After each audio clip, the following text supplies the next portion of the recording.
Thanks everyone for joining us for the Wealth Building CPA Client of the Month interview. I am your host, Yasmin Razak, and it is my pleasure to interview real estate broker and investor Jonathan Rundlett. Thanks for joining us, Jonathan. Thanks for having me.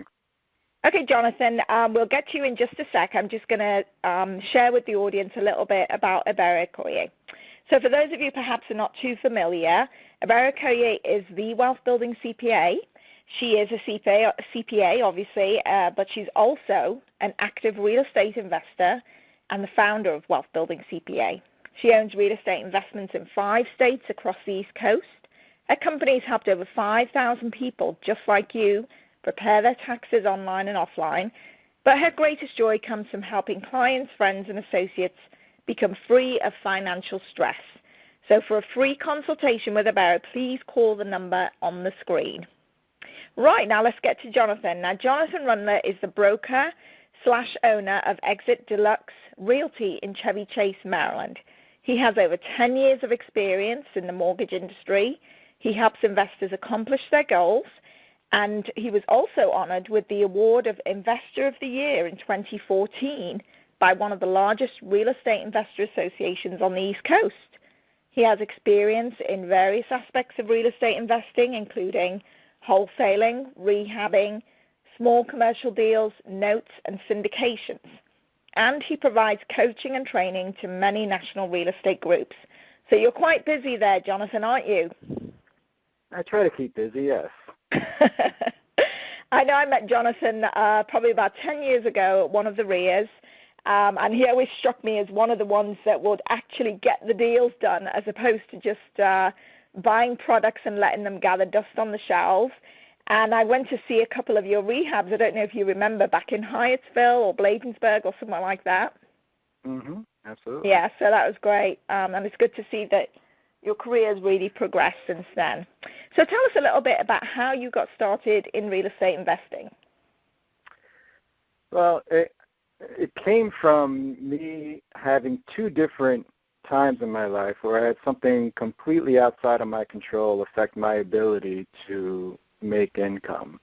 In my first life, when I graduated from college, I actually graduated with a hotel management degree and worked in some of the world's finest hotels like the Waldorf Astoria, the Four Seasons Hotel in New York. When I moved down here to Washington, I worked at the Watergate Hotel, worked my way up to being a hotel manager for 2 properties in Georgetown. And then when September 11th hit, the tourism industry, especially in D.C., took a hard hit because nobody really knew what was going to happen, whether attacks were going to continue or what was happening. So tourism industry took a very hard hit, and I was a victim of downsizing. They brought in a regional person and eliminated my position, and nobody else in the hotel industry was hiring at that time. So I had to figure out some way of making money for my family. And so I got into the sales industry. I initially started out in car sales, and the idea was just do that until the economy picked back up and I'd get back into hotels. Then I quickly learned that I was making more money in sales than I was in the hotel industry with far less responsibility, so I never looked back to the hotel industry. I was the salesperson of the year for the first 2 years I was in the industry. Sold 216 cars my first full year, and did very well in sales, and then transitioned to the mortgage industry, and then worked my way up to having my own branch. I was a branch manager for a small community bank up in Owings Mills, and then the financial collapse in 2007, 2008 hit, and here I was again with my own inability to make income, something that was completely out of my control. So I realized that I wanted to have multiple streams of income. I didn't want to have all my eggs in one basket. And so I really got interested in real estate investing because I had exposure to real estate with the mortgage industry.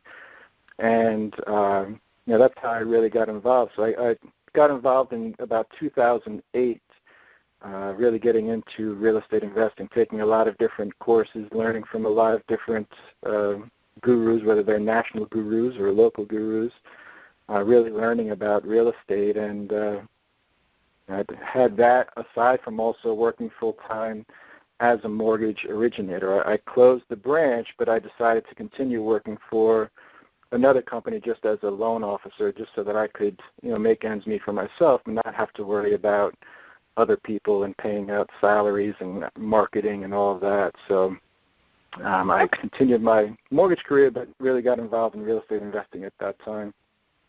Okay, so could you tell us a little bit about how you got your first deal done? Sure. Well, initially when I got involved with real estate investing, I was researching companies that would be able to teach me about short sales, because I knew with property values dropping that short sales was going to be a big aspect of real estate investing for the foreseeable future.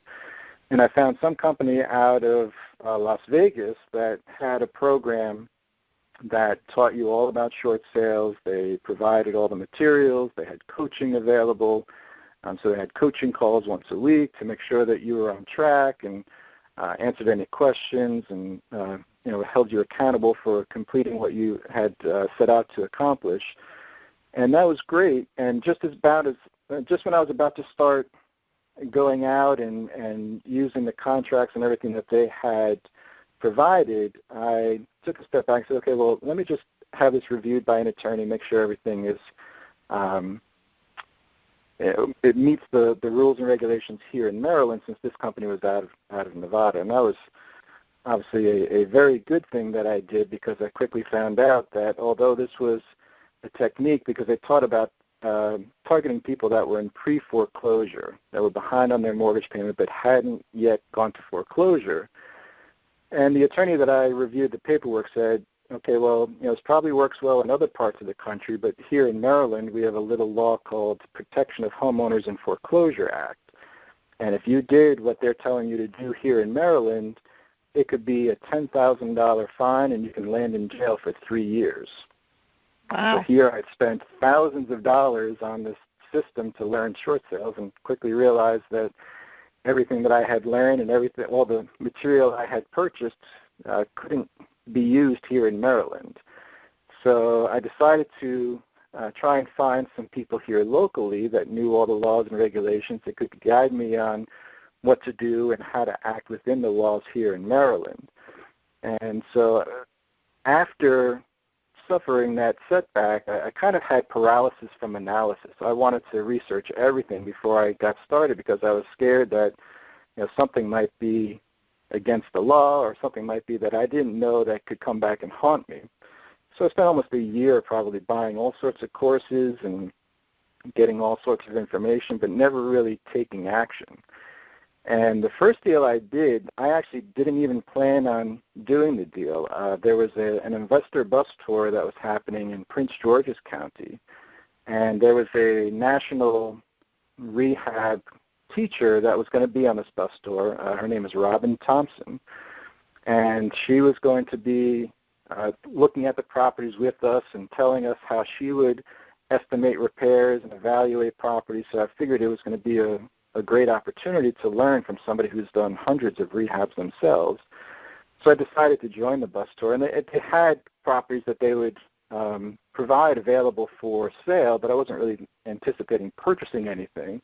I was just going for the education.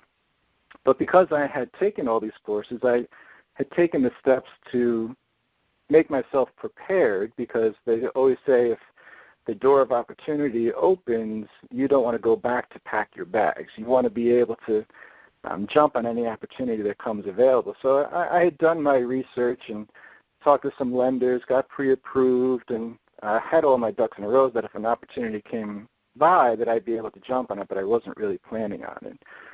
So going through this bus tour, we stopped at a property in Capitol Heights, and even Robin herself was going through, analyzing. She was remarking that it was a great property and the price was really good, and she would recommend somebody purchasing this.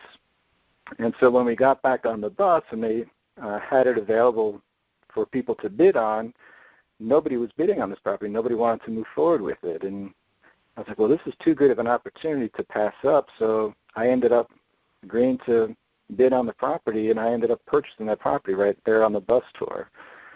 Wow, you really took action. Yeah, I was scared as can be because it was my first deal. Didn't really know anything about rehabbing or anything like that. But what was nice was I had some local people here that I knew that I could lean on to ask questions and help me through that. Also Robin, because had purchased some of her material and I was a student of hers. She agreed to allow me to ask her questions throughout the project, so I was able to email her pictures and review different scenarios with her, and she was great to provide me information on what to do and everything else. So as scared as I was, because I had the support system around me, I went ahead and took action, and I was able to complete that first rehab. Ended up making about $25,000 on that deal, which is good for a first deal. And what I did was take the proceeds from that and purchase 2 other properties, rehab those, and then just kept turning over the properties and moving the profits from the rehabs into other projects and kept going from there. Wow, that's a great story, and I'm sure one that will really inspire a lot of our listeners, because we hear a lot about these real estate investing bus tours, but I've never actually heard anybody say they got a property out of it. So that's excellent that worked out for you. Now, I know you were scared and did all your due diligence to abide by the laws, but did you have any other well, I'm sure you did have other challenges with rehabs. Could you pick maybe 1 or 2 and explain sort of how you overcame them? It could be something to do with financing or contractors or anything like that. Stuff that you think listeners perhaps might encounter in their rehabbing. Sure. Well, yeah, there's always unforeseen things that come up with rehab projects. I mean, as much as you learn from going to seminars or listening to DVDs or reading books or whatever else, nothing can be all-encompassing and tell you all the information of everything that you'll come across. I remember one property that I did that was in Brentwood. I think that was one that you actually had come out and had seen. When I initially had purchased this property, it was initially they had 7 bedrooms upstairs and only 1 bathroom. And that, to me, was just functionally obsolete. It just didn't make sense to have that many bedrooms with only 1 bathroom in the house. So I converted it, 2 of the bedrooms into 2 additional bathrooms. So it ended up being a 5-bedroom, 3-bath house. But something as simple as the house, when I initially purchased it, it had just a gravel driveway. And as part of the rehab plans, the scope of work, I was going to convert it into a concrete driveway to give it a little bit more curb appeal and make it more appealing to a home buyer. Well, with the town of Brentwood, the process to get the driveway approved, it literally took months to have this approved. It was an existing driveway that was already graveled, but because it was in a wetlands area and the zoning, they had ordinances that didn't allow driveways unless it went to the side of a house and had a certain setback and everything else. There was all sorts of red tape that I had to go through just to get this driveway approved that it was already gravel. All I was doing is just putting concrete where the gravel was. And that took months and months and months. And it was nothing that was taught to me, nothing that I could have foreseen unless I knew all the laws and regulations myself. But it was just something that I had to overcome. I could either decide to just drop it, or since I did want to have it, I felt they would help sell the property for a higher dollar amount, proceed with diligence and make sure that I saw it to fruition. So there always are going to be challenges like that come up, but you have to do an analysis and say, well, is it really worth it to pursue this, and will I get a return on my investment if I do go through and have this completed, or do I just find an alternative and say, okay, well, perhaps I'll just leave the gravel driveway. But because with this particular house, it was going to be a longer rehab project anyway, since I was doing a lot of structural changes and everything else, I had the time available that I could pursue this process of getting the exception approved to have this driveway placed in this house. So that's just one example of things that can come up that you don't ever think of, and it's not something that can be taught in a course or whatever else, but definitely challenges that come up that you just have to figure out how to overcome and proceed. Okay, great.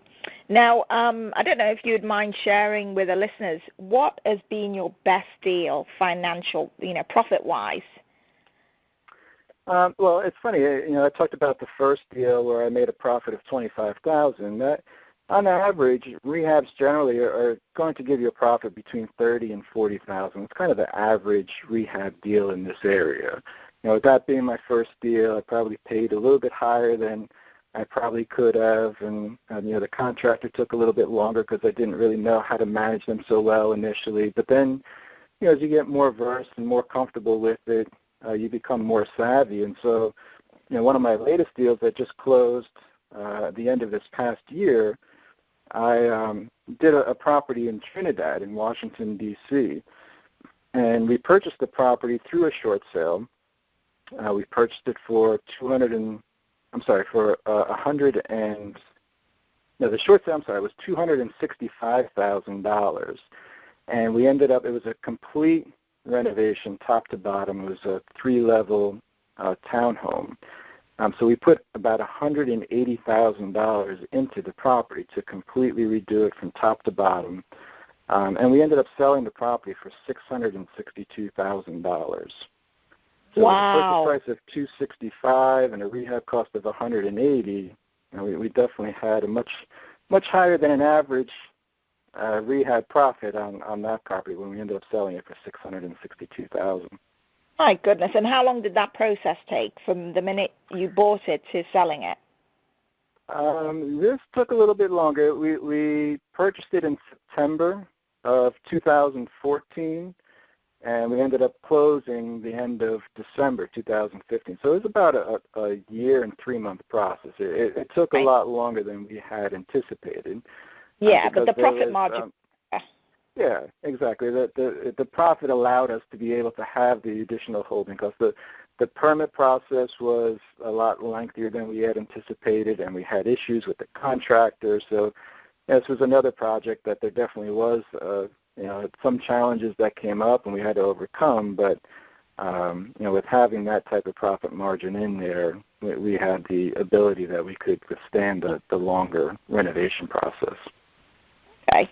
So out of all of these strategies, which would you say is your favorite real estate investing strategy? Because you mentioned in your introduction that you've had experience with everything from wholesaling right through to syndications. What's your personal favorite? I really like rehabbing myself. I love looking at a property and seeing what its potential is. So to see the before and after really is a thrill for me, to go into a property, see what ways I know that I can change it around that's going to make it more functional, more appealing, and really increase the value of that property and also the neighborhood as well by selling it for top dollar once it's all complete. So I really enjoy rehabbing myself, even though I have had experience in a lot of different aspects of real estate investing. Rehabbing is my top choice. Okay. Great. Now let's talk a little bit about how you work with Ebere, and could you tell us a little bit about how working with her and her team has helped you save on your taxes and sort of given you an insight on how to protect your wealth? Absolutely. Well, I had met Ebere through a local real estate investment club. She had mentioned that she had specialized in working with real estate investors, and as I started getting involved in real estate investing back in 2008 and started getting multiple LLCs, because each property that I renovate, I have a separate LLC that I title that property in. So to do the taxes on my own was getting a little bit more cumbersome than I was comfortable with, and I know that she had the knowledge to figure out different ways that I could save on taxes, whether it's compartmentalizing different things that can be depreciated or transferring amounts that would be taxable to different partners to save on it. So she always had a wealth of knowledge to say, okay, this is the best practice and the best strategy to save taxes on this transaction. And numerous years, she saved me a lot of money in taxes that had I done the taxes myself and not had that knowledge, I definitely would have overpaid. So her services have been invaluable to me for, the 8 years that I've been a part of her wealth building program. Okay, well, that's great to hear. And finally, what advice do you have to other investors who would admire what you've achieved and perhaps would like to follow in your footsteps? What would you say to them? Well, first is definitely don't suffer from paralysis of analysis. You alluded to in the beginning of the call as well, you've seen a lot of investors as you go to the different real estate investment clubs. You see a lot of people that are interested in real estate. They end up buying a lot of courses and buying a lot of material, but then they never really put that information to use. And it's a shame because that this industry does give lots of potential to make money and give you the freedom and wealth that you desire. So don't suffer from paralysis of analysis. You're not going to know everything right away. But the best thing to do is to have a coach or a mentor that has done the things that you're looking to do and use them to help guide you through the first couple of deals. So that way you have someone that you can lean on and help answer any questions and help guide you through the process. And once you get through those first couple of deals, then you're going to realize, oh, okay, now I know what I'm doing. I feel more comfortable. I'm going to be able to do this on my own now. And you are then able to branch out and do things on your own. So top advice would be don't suffer from paralysis of analysis. You learn this business by doing it. You're never going to know everything. Even many years later and, a bunch of rehabs under my belt, there's still things that come up that I never knew or whatever else. So, don't stop moving forward and stop going into action just because you feel that you need to know everything. Use the power of a mentor or a coach to help guide you through those first couple of deals, and then once you get in action, then stay in action and continue moving forward with your dreams and your goals. Great advice. And finally, Jonathan, thank you so much for sharing all of this with us. It's really good to hear about people actually achieving in real estate investing, because you hear so many horror stories of people getting burnt out. But you've lasted and you've thrived. Now, I know there are people listening who are perhaps interested in doing joint ventures with you, investing with you. What's the best way for them to get in touch? Well, the easiest way, if you want to get my contact information, I have actually what they call a mobile business card. If you just text the word Deluxe, D-E-L-U-X-E, to the number 85377, that automatically brings all of my contact information and will put it into your phone. You had alluded that I just started my own real estate brokerage. The real estate brokerage is called Exit Deluxe Realty, which is why I chose Deluxe as my code name to text to get my information. So you're certainly able to do that, and that puts my contact information directly into your phone. Or you're welcome to simply call me. My cell phone number is 240-593-0999, or you're welcome to email me directly at Rundlett, that's JRUNDLETT @gmail.com. And I'd be happy to answer any questions for you. If there's some deals that you want me to review or see if I'd like to partner on, I'd be more than happy to review the information and work with anyone that's interested. Well, that's great. Thank you so much for taking time out today to share that with us, and thank you everybody for listening. And all the information is on the screen, so please do take advantage of that and get in touch with Jonathan so you can do some deals together. Thanks everybody. Thank you. Thanks, Yasmin.